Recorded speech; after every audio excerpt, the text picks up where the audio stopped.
Hey, Vipul, great to see you. That's the way you're getting started. Give us a little background on yourself. Yeah, hey Brian, great to be here. Listen to the podcast, so I'm really honored to join and to be interviewed by you. I live in Austin, Texas, and have a wife, two kids. Went to school mostly in the Midwest. Grew up in the Midwest. Came down to Texas about 15 years ago, and my journey professionally has been in sales as of late, obviously. But I started out in a few different industries. I started out in the golf industry to start with, and moved to healthcare and running doctors' offices and clinics. And from that, I moved over to selling a SaaS solution about 7, 8 years ago in healthcare, and that was really the start of my sales career. And since then, I've stayed in the tech sales industry and really enjoying it. And that's where I am today. And what do you like about sales? I think the best part about sales for me is the independence and the entrepreneurship of sales. I like having a book of business that I'm responsible for growing, and I think the independence of it is really what draws me to it. And quite honestly, I think working with, especially in a corporate environment, working with others, I think I can do it, but the politics of it all kind of wears on me. And I think the best part about sales is it's the closest you can get to a meritocracy, and I like having the ability to kind of control my own destiny, if Yeah. you will. And Yeah. how long did it take you to become good at it? Well, I'm still waiting, Brian. I'm still. You're doing pretty good. Well, I don't want to. I think I am good at it. It took the last seven. I mean, it took up to today actually, where we're sitting. Just for today. Yeah, it took the whole time, and I don't ever want to say I'm good at something, because I always feel like I can get better. I'm the kind of person that's always Yeah. training, always looking at things. How can I do them better? Because look, if I have to do this for another 10 to 15 years, things are going to change in 10 to 15 years. And if I have a methodology that works, great, but you have to be fluid, right? And in 5 years, maybe what works today doesn't work in the future. I mean, some things are standards and are never going to change. But there's different methodologies for communication and for getting things done. And I think you have to keep an open mind. I'm certainly not the authority on it, and I like to take that mentality forward. So I may be good at it, and the numbers show it, but I think at the end of the day, I want to have the mentality of continuing to grow. And I think that beginner's mindset helps people. Absolutely. And I'm wondering why some people don't have it. Well, in my opinion, I think to a large degree with sales, you're supposed to have all the answers, right? You're supposed to be the guy in the room that knows everything and that has all the answers. And it's a performance at the end of the day. There's a performance aspect of it too. But for me, I think the key is that beginner's mindset, and always having to always being the kind of person that's asking the questions, the big questions, and getting people to think. And I think that's really what it is to me. And actually, I equate this to other aspects of my life. There's things I do as far as hobbies that I start over in, or I try new hobbies, and I'm really bad at it. But I think that reminds me that, hey, there's always room for improvement. And so that's why, I think when you go into a job, you have to prove yourself. I've heard imposter syndrome before. People go in and then they feel they have to over-index the other way on knowing things. Yeah. Yeah, I think people can see right through that, right? I think, but if you're honest with folks and you're wanting to learn, and that carries over to the customer conversations too. I may be stepping a little ahead in the interview here, but I think having that beginner's mindset when especially if you're in a new account set, or you get a prospect to start talking to you that's interested, having that beginner's mindset carries over to the conversations you have with them, because you never know what nugget of information is going to be the most important. And tell us about these hobbies. I think golf is probably beyond a hobby for you, right? It's more of a lifestyle thing. But I like that because, over the last year, I really got into losing weight and getting into shape. And you think it's like, oh, you do it for a year, you hit your goal and you're fine. No, you want to do more. You're like, well, this is better, but it's not great. There's still a lot more of me here than I'd like there to be here. And Absolutely. what hobbies have kind of have a good parallel to sales or the learning of sales skills? Yeah, yeah. So you mentioned golf. I think that's definitely has a long, has a good parallel to it, because I think you can't skip steps when it comes to golf. You have to go through the fundamentals. You have to perfect the fundamentals and practice the fundamentals, and it takes time to develop a game, right? That is usable on the golf course. That's a good game. That you can enjoy doing. Otherwise, it's very frustrating, right? Yeah. And then I just recently started doing a lot of Brazilian Jiu-Jitsu, actually back in May. So that's 3 months from the time we're talking now. And that's been very humbling as well, too. It's very physical. But you see the folks that have been doing it a long time. There's definitely skills, motor skills, and tactical and strategy skills that they have over years of development that you're just not going to get when you go. I mean, it's just going to take time, and that's it. And I think sales is kind of the same way too.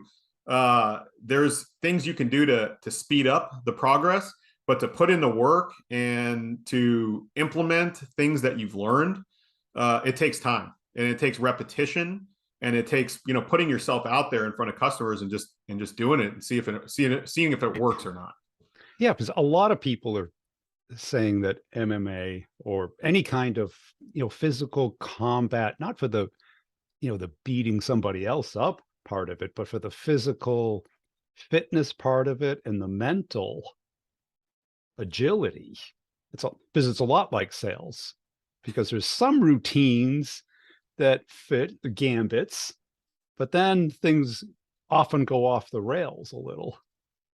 Absolutely. And you have to get used to, getting punched in the face basically, or getting tapped out. I mean, it's just something you're going to have to get used to of. And it's the same thing in sales. You're going to have to get used to it. But then over time, you find ways and strategies on how to mitigate those circumstances before they happen. Or if it is off the rails, a deal, or whether it's jiu-jitsu, or when it is off the rails, there's ways you can bring it back. It's a Yeah. little bit harder work, and the chances are less slim, but to bringing it back on track. But it's there. There's ways that maybe you can get back to where you're not in a bad situation anymore, right? So there's parallels there as well. And plus, there's no cheat code. Yeah, Everybody in sales wants the cheat code. exactly. And it doesn't happen. It just takes time, and it takes time, and it takes time and the strategy that you're putting in play, right? And then the ability to say, okay, that's not working. Well, what is working? And then going with that. So yeah, there's no cheat code to get ahead. And there's no shortcuts. Yeah. No shortcuts at all. What were some of the epiphanies in your sales career that kind of opened up? Now, all of a sudden, sales kind of made a little bit more sense. Yeah, I think especially, and this goes back to folks that are starting. I remember when I started, it's I think the biggest epiphany was it's not about your product. Okay. Uh, That's the main thing. And that may be, remedial for some sales folks out there, I think, but I think it's a good reminder is it's not about your product, it's about the customer and solving their problem. And I think that's where I've found the most success is just staying focused and doubling down on the problem. And what are you going to do? What are we going to do about it? What are we, you and me, Mr. Prospect, what are we going to do about it? Right. So you want to align yourself with them.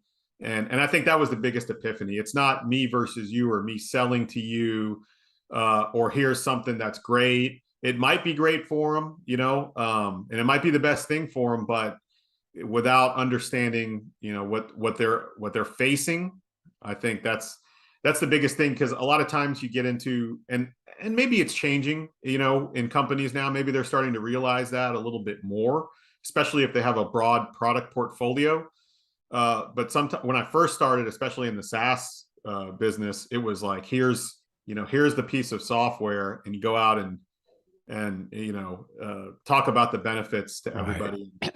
And nobody wants to hear the benefits are, the benefits I think are, you feel like you're getting sold to when you hear benefits, right? Well, we walk into the commodity transactional trap when we do it because we're talking about logical things, and all of a sudden the customer has the option of saying, "Oh, that makes sense," but we've been living for a long time without it. I think we can live another year without it. 100%. That's a completely agree. So I think that's the main thing is that, hey, it's not about your product. It's about the customer problem. The second thing I would say too is that it's the sale or sales is not about closing the deal and getting the signature or the PO or the order. It's actually, especially in B2B. Now, if it's a B2C type of customer, I think it's a different type of sale. But in B2B sales, especially in the enterprise space, and now I'm actually have gone a little bit down market. I'm in the mid market section now, which actually has a little bit of advantage from somebody coming from enterprise. But in B2B, the other epiphany I had too was that the sale is not getting the order. The sale for me is being able to continue the conversation and keep the momentum going. How do you do that? That's the real sale, because the inevitability of that will lead to that order with less brute force. Yeah. At the end of the quarter, you're not, having to have that hard conversation or having to, call the CFO on vacation and, having your VP do all. I mean, as salespeople, we know how that goes, right? So I think for me in particular, uh, keeping the momentum going, the next call, the next conversation, that's really the sale. Can I keep that going? And I think that was a huge epiphany for me. You have to break it down into chunks. Right, because if you push for the close and they don't close, what do you have? A broken relationship. As long Exactly. as you're talking, you'll start to understand what needs to happen to progress it, Yes. right? Completely agree. And it's funny too, because I was talking to one of our leaders in the last place I worked, and I made the point to him, because a lot of times what you see is that, well, that's just going to lengthen the sales cycle. We want to pull these deals in, but you're just having, meeting after meeting with the customer, right? But what you don't realize is you got to have value in those meetings, number one. And number two, if you do what, you know, some reps would do in terms of demo, propose, once that proposal is created, and now the customer has the proposal, so now there's going to be a time period before they make a decision. That could be, and obviously that's out of your control to some degree, right? But that time, that intervening time, I would much rather still be talking to them, because the time's going to take the time it takes anyway. So Yeah. why not still be talking to them along the way, um, and not just have the proposal, go over the fence, or whatever you want to call it. Just throw it Well, over to the fence to them. well, you were faced with the pressure to send proposals, unsolicited proposals, as a way of generating pipeline. That's right. That's right. How There was effective was that? yeah, that's and I think there was a lot of alignment internally amongst the other reps that that's probably not the best way to go there. It's better to, find the needs, find the problem, continue the conversation. And like I said, that's really the sale, right? Let's figure out ways to get to the next meeting. Let's figure out ways to meet somebody else in the organization, right? And really understand the different players there and what their needs are and what's important to them, right? Yeah, I because think then you that's move away from, oh, Vipple's the rep from X, to, no, Vipple's an expert in this. He seems to know what other people are doing, different ways of solving this. I want to hear what he has to say. absolutely, absolutely. And so those are the two big things I think for me that I took away, that are, if I'm successful in any way, it's because I approach it from the problem side of it, and then I approach it as the sale is the continuation of a relevant conversation that'll inevitably lead to the closing of a deal. That has no choice because we've gone through the paces to the point where the only logical conclusion is going to be we have to do this deal, right? Right. Because otherwise, why would they talk to you? They either want a discount if they're going to move forward, or they're not going to reply to you because they don't want to give you the bad news Exactly. and have to deal with you handling their objection. That's right.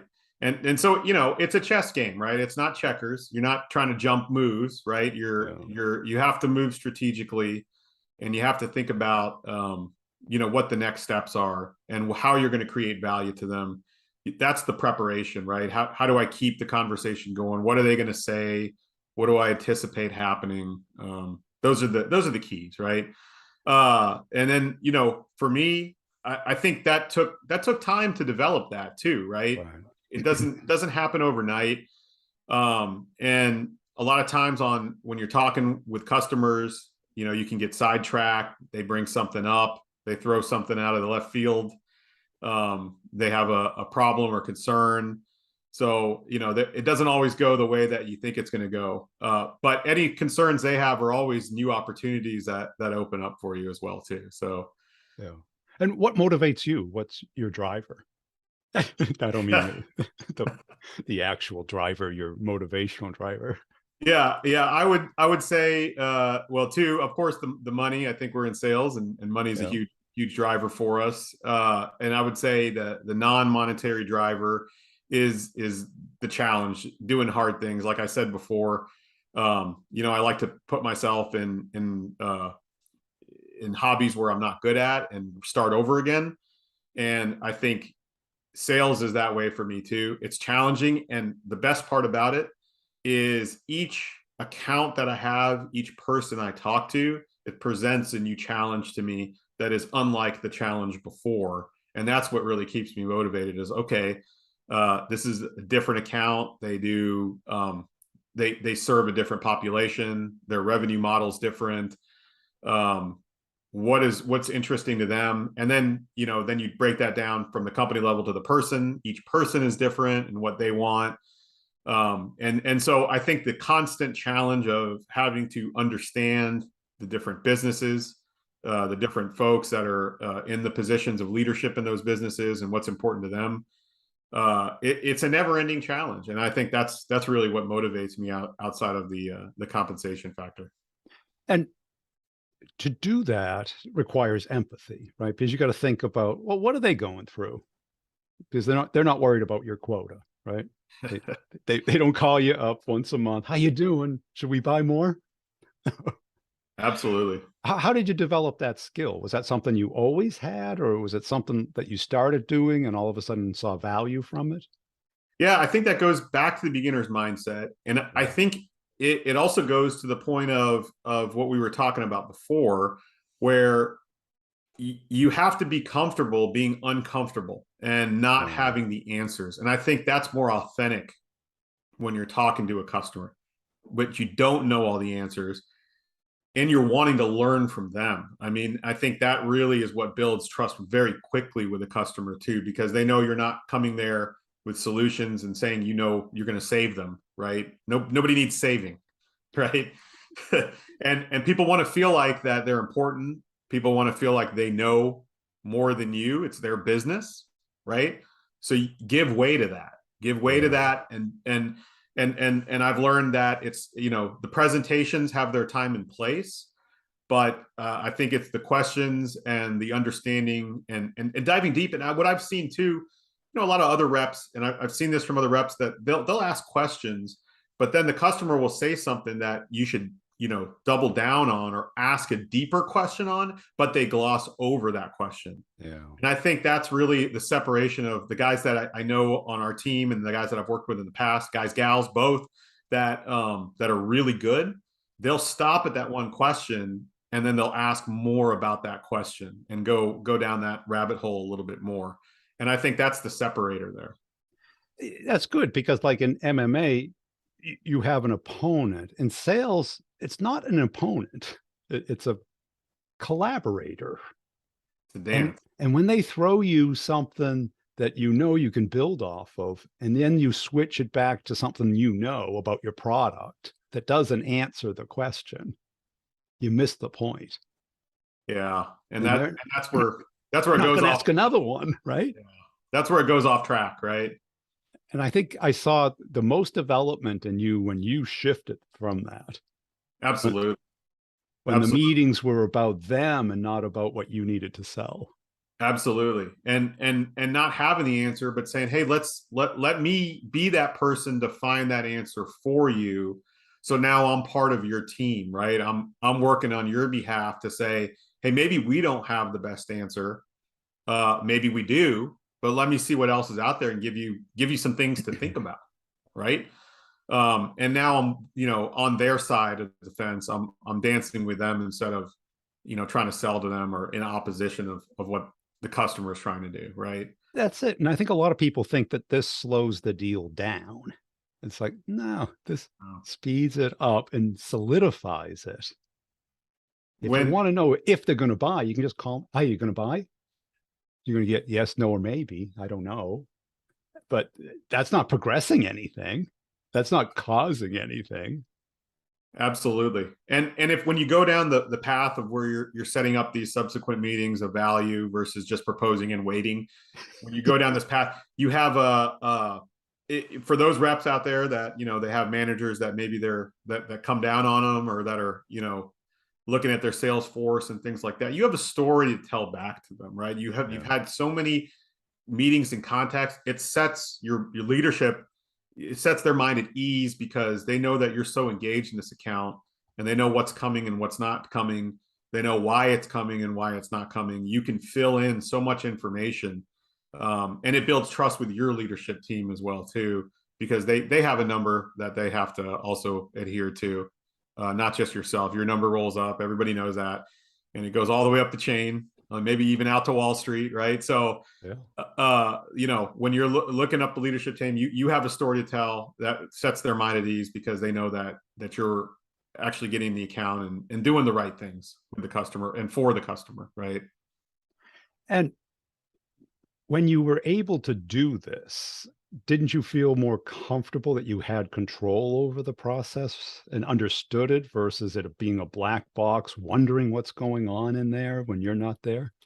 Absolutely, absolutely. You're more engaged with the customer. You understand, what's going on in the account to a greater degree, because you're not asking for an answer, right? You're having a Uh, conversation. yeah, you're having conversations with them of value, that could be even ancillary to the actual, product or sale or problem that you're addressing, right? You could be having ancillary conversations as well too, and it opens up other opportunities in other places, in an account, because most B2B, it's not single threaded, right? There may be other products that fit Yeah. others, from a leadership level or horizontally within an organization. So you want to be flexible, so that it's not a sales cycle. It's more of an ongoing process of sales, right? I don't want to say it's a cycle. I want to say it's a never ending, process that just continues to flow around and around and around, right? Of value, adding value, and just having relevant conversations with all the folks in the account. And you were selling pretty complex stuff, and you didn't have a technical background. Is that true? That's right. That's Yeah. correct. How did you be able to learn enough to have these valuable conversations over a long period of time?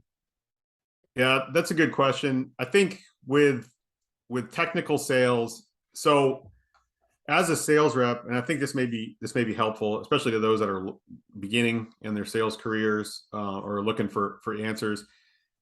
It, to me, at the end of the day, if I have 10, 15, 20 accounts, I can't I personally can't know what's going on in each of those accounts, from a rep to a customer, and what the customer feels is important.